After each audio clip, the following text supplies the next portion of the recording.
দে আরে চলে দে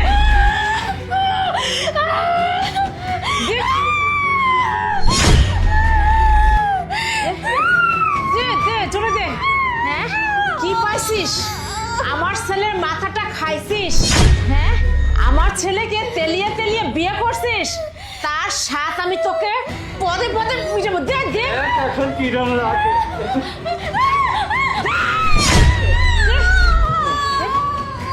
দে আরো বেশি দে। বুঝতে পারছো, মারলে আবার কি না কি হয়ে যাবে কে জানে। তার থেকে এমনি ওটাতে না মেরে ওর বাচ্চা তো নষ্ট হয়ে গেছে, এখন ওকে মারবি, বুঝতে পারছো? অনেক জ্বালিয়েছি, অনেক জ্বালিয়েছি। দে দে ওর জন্য, তোর জন্য সবকিছু, ওর জন্য আমার ভাই আমাদেরকে কিছুই দেয় না। ও তোর দে আজ এই লাগবে, কাল ওই লাগবে, আমার মেকআপ শেষ হয়ে গেছে, বাচ্চার খরচ লাগবে, ওষুধ লাগবে, তোর জন্য আমরা কিচ্ছু পাই না, কিচ্ছু পাই না। আমার মনটা চাচ্ছে তোকে একবারে শেষ করে দিই।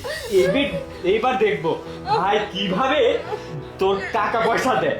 তো ভাই যখন ফোন দিবে বলবো যে শান্তা পা পিছলে পড়ে গিয়ে বাচ্চাটা নষ্ট হয়ে গেছে ভাইয়া, আমার কাছে টাকা পাঠাও। তারপরে আমরা এনজয় করবো, ঘুরবো, মা যেখানে ইচ্ছা সেখানে যাবে। ঠিক বলছিস। বুঝতে পারবে না, বুঝতে পারছো? আর নাচে কেন্দ্রে না লাভ নাই। তোকে ছাড়বো? হ্যাঁ তোকে কোনো ছাড়া নেই, বহুত ই করছিস তুই। তুমি এদিকে আসো, শুনো। আরে হাত ছাড়া যাবে না, ওই হাত ধর। বল। বাচ্চাটা মনে হয় নষ্ট হয়ে গেছে, বুঝতে পারছো? ভাইয়া তো টের পায় নাই। এক কাজ করি, ভাইয়া এখন জানানো যাবে না, বুঝতে পারছো? ভাইয়া আসলে বলবো পিছলে পড়ে গেছে। এখন এক কাজ করি, একে আমরা সিস্টেম করে ওয়াশরুমে বন্দি করে রেখে আসি, বুঝতে পারছো? ঠিক বলছিস, ফকিন্নির বাচ্চাকে আজকে যে কি হেস্তা করবো। হ্যাঁ চল ওটাকে ধর। আর এরকম চল, আসো, চল। ওঠ, ওঠ। মা!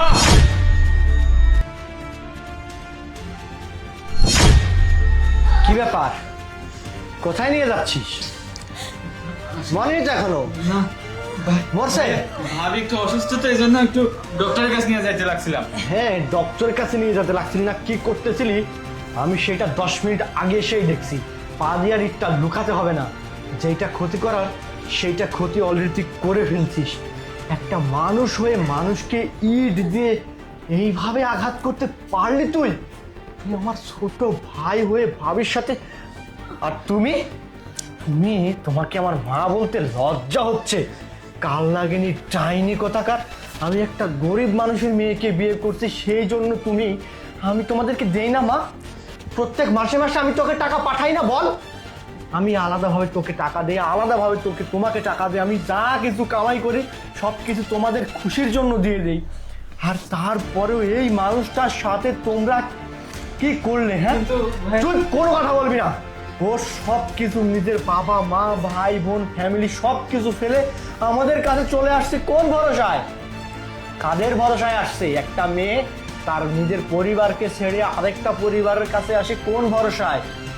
তুমি আমাকে বলো, জবাব দাও। সি, একটা মেয়ে হয়ে তুমি একটা মেয়ের সাথে এই অবিচারটা করতে পারলে মা? আজকে তোমার নিজের মেয়ে হলে তুমি এইভাবে ইট দিয়ে একজনের একটা গর্ভবতী মেয়ের পেটে মারতে পারতে? তুমি আমাকে বলো। কোনোদিনও পারতে না মা। রক্ত কোনোদিনও কথা বলে না, তুমি সেটা প্রমাণ করলে। সি, পর কোনোদিনও আপন হয় না। আমি কি করবো আমি নিজেই বুঝতে পারতেছি না। আসলে তুই আমার আপন ভাই আর তুমি আমার মা। আজ থেকে তোমাদের সাথে আমার সব সম্পর্ক শেষ। আমি ভুলে যাব পৃথিবীতে আমার মা আর ভাই বলতে কেউ ছিল। বাবা